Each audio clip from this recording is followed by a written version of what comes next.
Halo semua, kembali lagi di channel saya bersama saya Akmal Riyadi. Hari ini kita akan membongkar Realme C31. Seperti biasa, pertama kita akan matikan terlebih dahulu untuk handphone ini. Handphone ini menggunakan dual nano SIM ditambah lagi satu tambahan slot untuk micro SD card-nya. Di SIM slotnya ini tidak terlihat adanya karet pelindung ya. Selanjutnya untuk membuka back cover ini kita hanya perlu menggunakan alat congkel plastik seperti ini aja.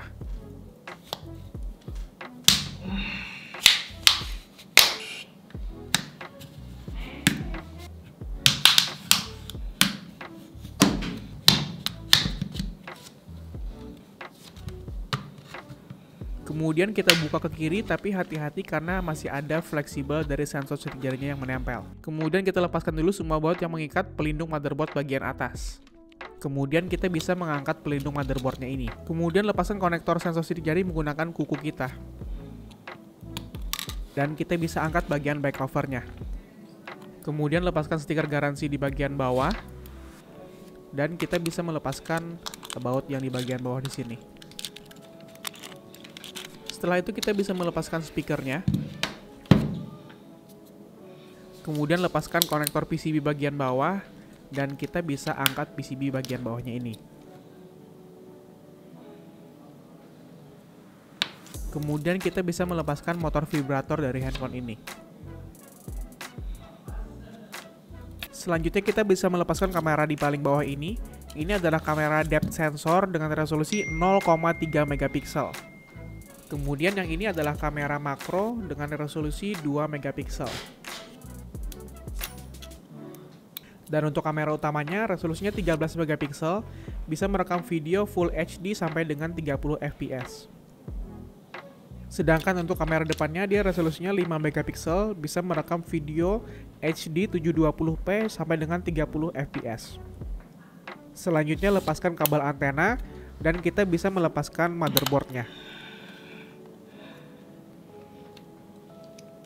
Kemudian selanjutnya kita lepaskan baterainya.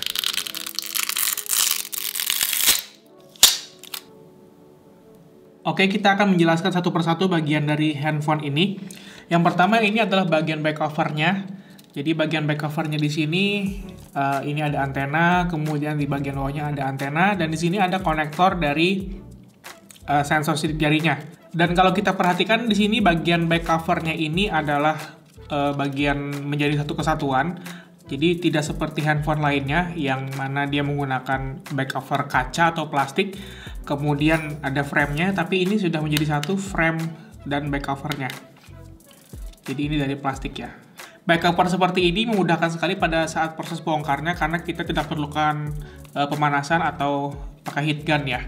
Nah, kemudian di bagian sini ada kaca kameranya. Ini menyatu di bagian back covernya juga. Nah, kalau kita lihat di sini, jadi kacanya di sini. Kemudian ini adalah pelindung dari motherboardnya. Di sini dia plastik dan di sini tidak ada apa-apa lagi, hanya ada kaca dari lampu LED flashnya. Kemudian yang ini adalah bagian speakernya. Jadi speakernya dia keluar ke arah belakang ya. Jadi kalau kita lihat di sini kontak dari speakernya, pin kontak ke bagian logic boardnya, dan keluarnya suaranya di bagian sini. Jadi dia ke belakang handphonenya, bukan ke bawah. Jadi speakernya keluarnya di bagian belakang handphonenya, bukan di bagian bawah di sini ya. Biasanya kan ada lubang speaker di sini, tapi dia bikin lubang speakernya di bagian sini. Dan kalau kalian perhatikan di bagian back covernya di sini ada titik seperti ini. Ini membuat speakernya agar tidak mudah tertutup pada saat handphonenya kita taruh di lantai seperti ini atau di meja. Jadi tetap suaranya bisa keluar gitu. Ini speakernya tadi. Nah, ini bagian frame dari handphonenya. Di sini saya tidak melihat adanya liquid cooling di handphone ini. Ini bagian speaker earpiece-nya. Ini bagian display-nya. Ini masih menggunakan LCD panelnya. Nah, ini baterai dari handphone ini dia pakai kapasitas 5000 mAh. Dan ini kode produksinya di tahun 2022 bulan Januari tanggal 4 ya. Jadi tanggal 4 Januari tahun 2022 untuk produksi baterainya ini. Nah, yang menarik di bagian PCB bawah di sini, kalau kita lihat di bagian sini ada kertas penanda kerusakan air, kemudian ada micro USB port yang sudah dilindungi dengan karet, dan ada headphone jack. Sayang banget ini tahun 2022 masih pakai micro USB. Harapan saya sih harusnya pakai USB Type-C ya minimal ya. Kemudian di bagian sini yang saya suka dari komponennya ini adalah bagian komponen-komponen kecilnya ini dilindungi sama lem guys. Jadi ini tidak mudah tercongkel. Apabila kita lagi bongkar pasang handphonenya, yang bagian kecil-kecil ini sudah dilindungi dengan lem pelindung gitu. Jadi kalau kita lagi mencongkel handphonenya, kita nggak akan bisa tercongkel secara tidak sengaja bagian dalamnya ini. Nah ini menurut saya sesuatu hal yang positif ya dari handphone ini. Ini di bagian bawahnya di sini juga dilindungin pakai lem, jadi nggak mudah menempel. Minusnya kalau kita servis di luaran pakai handphone ini, tukang servisnya cukup kesulitan untuk memperbaiki ininya ya, komponen kecilnya, karena kalau mereka melakukan pergantian komponen kecil, otomatis mereka harus bongkar lemnya ini dulu.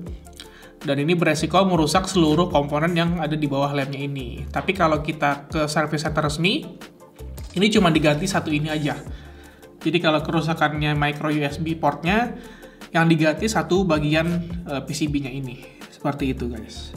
Ini bagian PCB atasnya atau motherboard-nya. Di sini ada SIM tray-nya tadi, dual nano SIM, plus ada slot micro SD card slot-nya.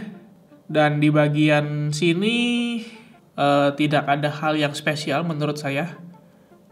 Cuman kita pengen ngelihat bagian prosesornya.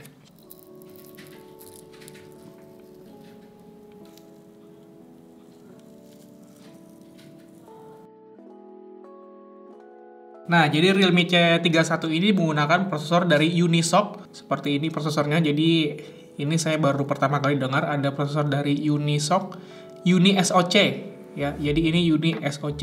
Nanti saya kasih info lebih lanjut kalau ada keterangannya di bawah sini ya tentang prosesor ini.